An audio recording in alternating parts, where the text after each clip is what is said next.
Bonjour à toutes et bonjour à tous, et aujourd'hui nous allons simplement revenir sur le groupe des 4 Fantastiques qui arrive bientôt. Le film des 4 Fantastiques est prévu pour l'année 2025. Le casting officiel a déjà été vraiment dévoilé, on a fait une vidéo là-dessus, mais aujourd'hui on va faire des petites vidéos analyses et théories un petit peu plus travaillé que d'habitude sur l'arrivée des 4 Fantastiques. Qu'est-ce qui va causer, enfin qu'est-ce qui va faire en sorte que ces héros vont arriver vers l'univers du MCU? Car oui, on va en parler, il semblerait que ce groupe-là, le groupe des 4 Fantastiques, à l'origine n'existerait pas du moins à l'époque, ou même simplement au sein de l'univers des Avengers, mais ça on va en reparler, et qu'ils arriveraient donc d'une toute autre réalité, simplement. Quelle sera donc l'intrigue de ce film, et quelle sera donc la résolution, la conclusion de ce film, et on va en parler tout de suite, on va évoquer tout ça tous ensemble. Le jour de la Saint-Valentin, il nous a été donc dévoilé le casting originel, enfin le casting officiel des 4 Fantastiques. Pedro Pascal devrait incarner donc Mister Fantastique, Reed Richards. Vanessa Kirby devrait incarner donc Susan Storm, la femme invisible. Euh, il devrait aussi avoir Joseph Quinn qui devrait incarner donc Johnny Storm, la Torche, et Ebon Moss Backrack jouera donc Ben Grimm alias La Chose. Et oui, donc nous savons très bien qui nous retrouvons dans ce film. Maintenant, la question que l'on va se poser, c'est quelle histoire le MCU va-t-il nous raconter, et quelle tournure va prendre les événements de ce film. Sachant qu'on va y revenir très très brièvement, mais normalement, on ne devrait pas revenir sur les origin story des personnages qu'on a déjà vus maintes et maintes fois à travers des séries télé ou deux adaptations, quoique bien très différentes l'une de l'autre, en live action. Les 4 Fantastiques sont vraiment importants. Ils représentent une pièce, l'équipe même des 4 Fantastiques, des Fantastic Four, représente une pièce maîtresse dans cette saga du multivers et des branches multiverselles. Nous allons parler des trous noirs et entre autres de ces mystérieux passages ou points de saut dans l'espace, comme celui de la fin du film The Marvels. En effet, à la fin de ce film, le personnage de Monica Rambeau, alias Spectrum, ou Photon si vous préférez, referme cette brèche dans l'espace qui a ouvert un passage vers une autre réalité, un autre univers, autre que celui de nos héros, les Avengers, que l'on connaît depuis la phase 1 avec Iron Man, Hulk, Thor, Captain America, Black Widow, etc. Eh bien, il y a de fortes chances que nous retrouvions une trame similaire dans le futur film des 4 Fantastiques, car en effet, de par leurs origines, leur histoire, l'équipe se retrouve dans l'espace et finissent par se retrouver exposés à de très violentes radiations cosmiques, d'où l'origine de leur pouvoir extraordinaire. Ce sont leurs origin story. Mais nous savons très bien qu'il y a de très fortes chances que nous ne retrouvions pas une énième adaptation, enfin une énième origin story. Moi, de mon point de vue, je pense que dans le film, il y aura quelques petits flashbacks tout au long de la progression du film, dans des moments capitaux et des moments clés. Par exemple, lors de leurs études sur la matière noire ou dans l'espace, il est possible alors que très court flashback où les personnages vont se remémorer cette mission là où ils ont transporté leur fusée dans l'espace et où ils ont donc été exposés à ces dangereuses radiations. Et donc vont tout simplement se remémorer ce fameux jour où ils ont obtenu leur don extraordinaire. Mais le film, en fait, l'intrigue même du film, nous la connaissons déjà plus ou moins. Déjà, nous savons que le film se passe bien à l'époque des comics, donc à l'époque des années 60, des comics de base, de Stan Lee et Jack Kirby, et que nous devrions avoir comme antagoniste le illustre Galactus, le dévoreur de planètes, le dévoreur de mondes, un des célestes les plus impitoyables de l'univers Marvel. Et nous avons déjà vu les célestes dans le MCU. Dans les Gardiens de la Galaxie, il y a la tête coupée d'un céleste. Nous savons que Star-Lord et son père ont des origines célestes. et il y a eu évidemment dans Eternals le puissant Arishem, dit Arishem le juge. Donc nous savons très bien que les Célestes arrivent dans le MCU et que quelques petites graines par-ci par-là ont été plantées. Je ne fais pas forcément uniquement que référence à l'émergence, même s'il y a également eu Tiamat qui était à l'origine une sorte de petite graine plantée dans le noyau de la Terre. Je parle aussi donc des petites ficelles scénaristiques et des petites connexions que... Donc en gros, oui, c'est donc le MCU qui a planté ces petites graines, voilà, donc ces petites ficelles scénaristiques, comme je vous l'ai dit, enfin, pour raconter différentes histoires, et donc pour pouvoir les connecter les unes avec les autres, voilà, comme à leur habitude. Mais il y a aussi donc la fameuse petite graine plantée par, par Arishem, les Éternels, qui était donc Tiamut, le Céleste, qui devait naître. Donc il y a deux points de vue différents. C'est pas la même chose, oui. Ouais, c'est pas faux. Les projets marveliens peuvent avoir entre eux les uns par rapport aux autres, que ce soit lié donc au multivers, les incursions, les trous noirs, et ça, les trous noirs, on va y revenir tout à l'heure. Mais revenons plus sur l'équipe des 4 Fantastiques en elle-même, et sur quelques petites théories que j'ai à proposer concernant la résolution du film, et ce qui va les amener directement à l'univers principal, à savoir l'univers 616.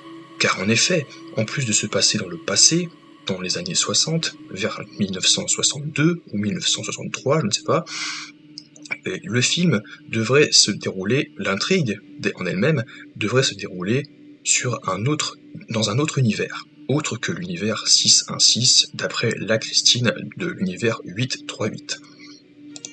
Mais d'ailleurs, revenons très brièvement sur le film Doctor Strange in the Multiverse of Madness. Pourquoi ?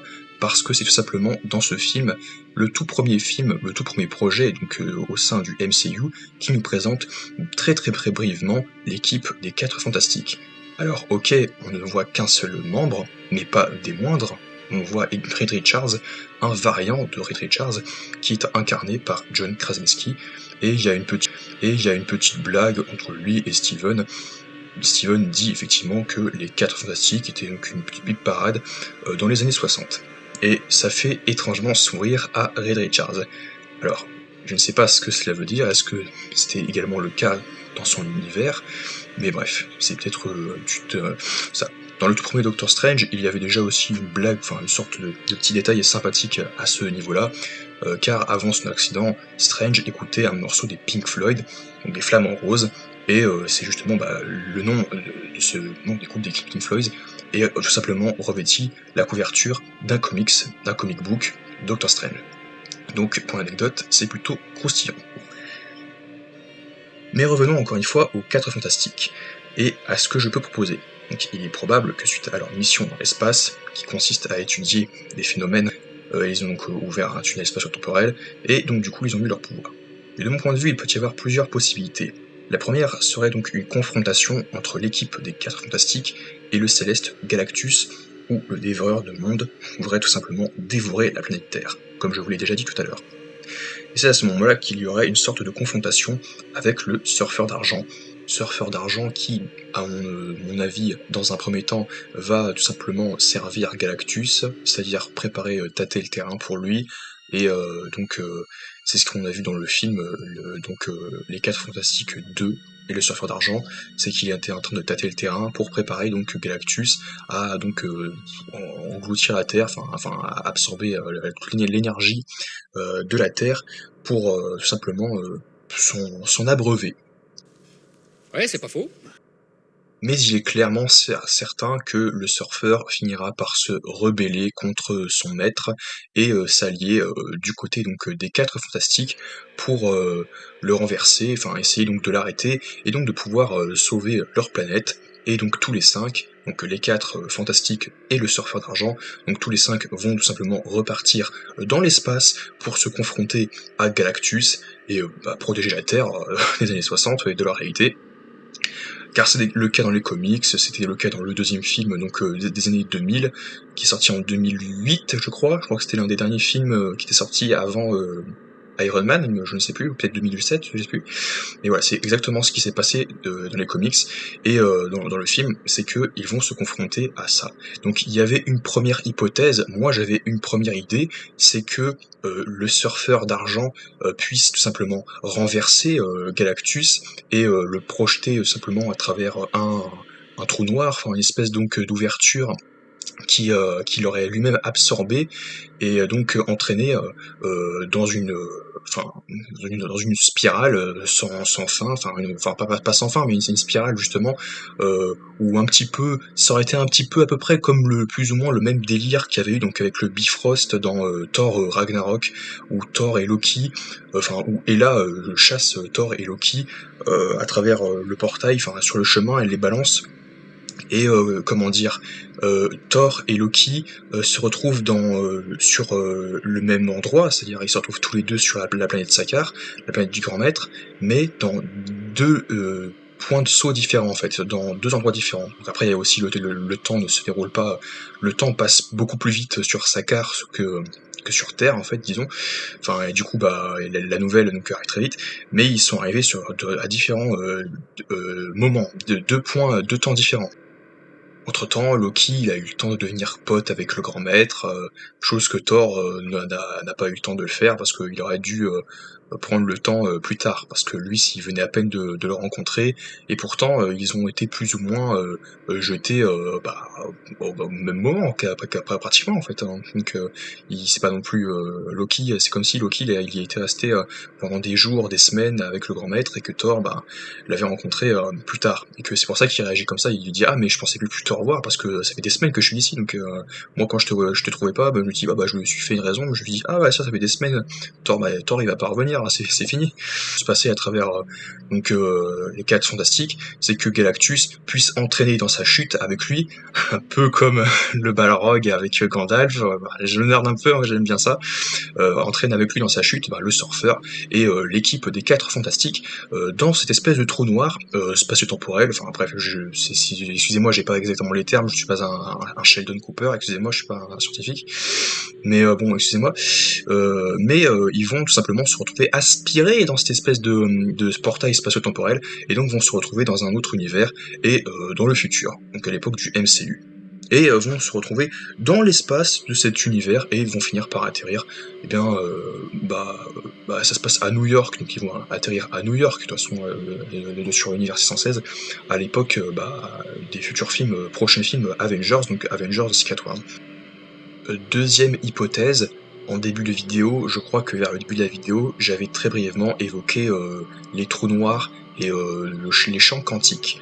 Donc c'est quelque chose qu'on avait déjà vu dans Loki et dans Ant-Man et la Guêpe Quantumania. C'est ce qui entre guillemets connectait les deux projets avec justement Kang qui jouait donc deux variants du personnage, à savoir donc la version la plus éclatée au sol et la plus jeune et plus éclatée au sol de Kang, à savoir le conquérant Kang, et la version la plus sage, la plus supérieure, hein, au-dessus d'entre tous, celui qui demeure à la fin des temps.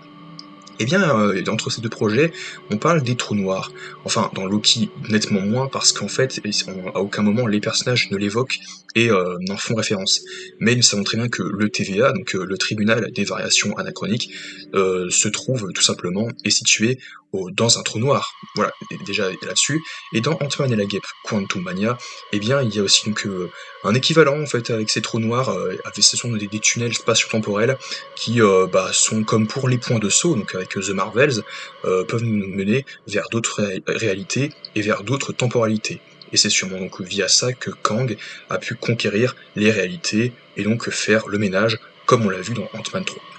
Ce sont des petites micro-connexions comme ça qui sont simplement censées renouveler de l'intérêt pour la suite du MCU, mais c'est pas vraiment...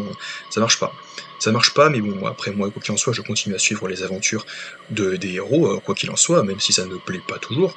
Mais au moins, j'avance dans l'histoire, et puis ça peut faire des liens, des petites connexions, et donner des petites théories.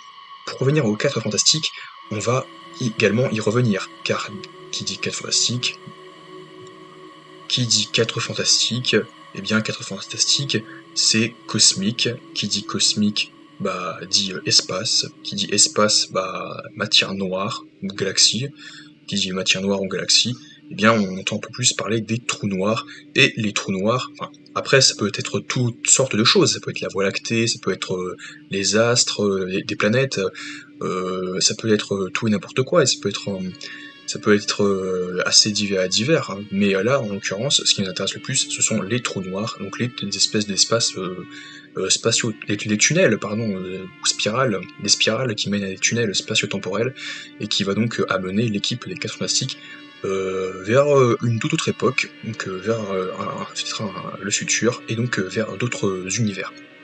Et c'est pour moi ce que j'ai pensé, c'est que donc les petites hypothèses précédemment étudiées, c'est soit c'est le surfeur et Galactus qui va entraîner avec eux donc les 4 fantastiques qui étaient à proximité dans ce champ quantique, ce champ de trou dans l'espace, et qui va les amener directement vers une autre réalité, ou bien ce sont l'équipe des 4 fantastiques qui eux-mêmes, de manière indépendante, vont tout simplement partir à l'exploration, et peut-être que au-delà de leur travail, de leur recherche donc en tant que scientifiques, ils vont se dire ah mais en plus de ça, moi ce qui m'a donné envie de travailler là-dessus, c'est que j'en rêvais parce que les étoiles ça m'a toujours fait rêver, la nuit c'était beau, c'est magnifique, donc on va pouvoir en profiter donc pour pouvoir travailler sérieusement là-dessus, pour pouvoir faire des théories. Pour conclure, parce qu'il est grand temps de conclure, dans cette vidéo, qu'est-ce qu'on doit retenir?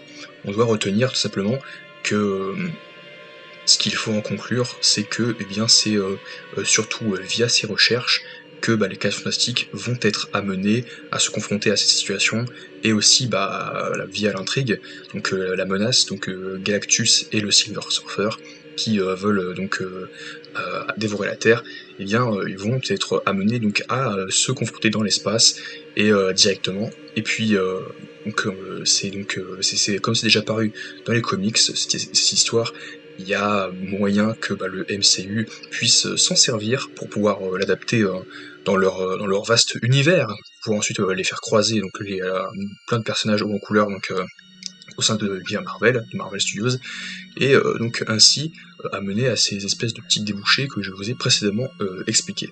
Donc c'est mon avis là-dessus, c'est mes petites théories, n'hésitez pas à dire ce que vous en avez pensé, et oui, donc conclusion, tout est lié en fait, il y a beaucoup de connexions, ça prend son temps, ça traîne un petit peu, donc c'est vrai qu'ils aiment bien nous faire traîner, mais c'est vrai que quand on y réfléchit bien, tous les ans, depuis 2021, avec Loki, puis après 2022, Doctor Strange, on a toujours des petites micro-connexions. Alors oui, c'est vrai que ça traîne un petit peu, et qu'il y en a qui sont un peu déçus parce que, ok, il y a des propositions, ça renouvelle de l'intérêt, et parfois il y a des petits projets qui se démarquent, qui sortent du lot, mais malgré tout, il y en a qui sont pas tellement rentrés dedans. Donc après, là, c'est pas grâce à les futurs projets que ça va aider à relancer la machine, mais au moins on avance progressivement, lentement, mais sûrement, un pas après l'autre, et rien que ça me ravit un peu. On a quand même fait pas mal de connexions, parce que Loki, qui justement, ça se passe dans un trou noir, les espèces de brèches qu'on peut ouvrir dans l'espace-temps, et puis aussi l'espace vers les différentes époques, parce qu'en plus, voilà, petite parenthèse, Monica Rambeau, on sait qu'elle est dans un autre univers, qu'elle est sur une autre Terre, mais peut-être qu'elle est retournée dans le passé, ou dans le futur, on ne sait pas à quelle époque sont les personnages qu'elle a rencontrés, qu'elle a croisés dans cet autre univers. Ce n'est pas forcément le même jour, la même heure, que ce fut le jour où elle a décidé de refermer donc la brèche avec les bracelets, hein. C'est pas forcément il y a peut-être des dates qui divergent, mais bon, ça reste quand même aussi important. Tous les ans, on aura plus ou moins un programme, et en 2025, on aura au moins les 4 fantastiques. Donc c'est en plus un thème un peu plus cosmique, mais un peu spatial. Mais justement, l'espace, ça peut avoir toutes sortes de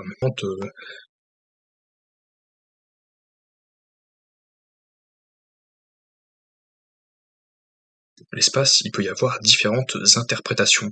Il y a l'espace, donc le vide spatial en lui-même, il y a aussi donc l'espace dans lequel on se trouve donc géographiquement parlant, puis aussi il y a donc ces fameux points qu'on a abordé au cours de cette vidéo. N'hésitez pas à me dire ce que vous en pensez, quelles sont vos idées sur le sujet. N'hésitez pas à vous recueillir là-dessus, pour que je puisse avoir des retours. Et on se retrouve à très vite pour une nouvelle vidéo en ma compagnie.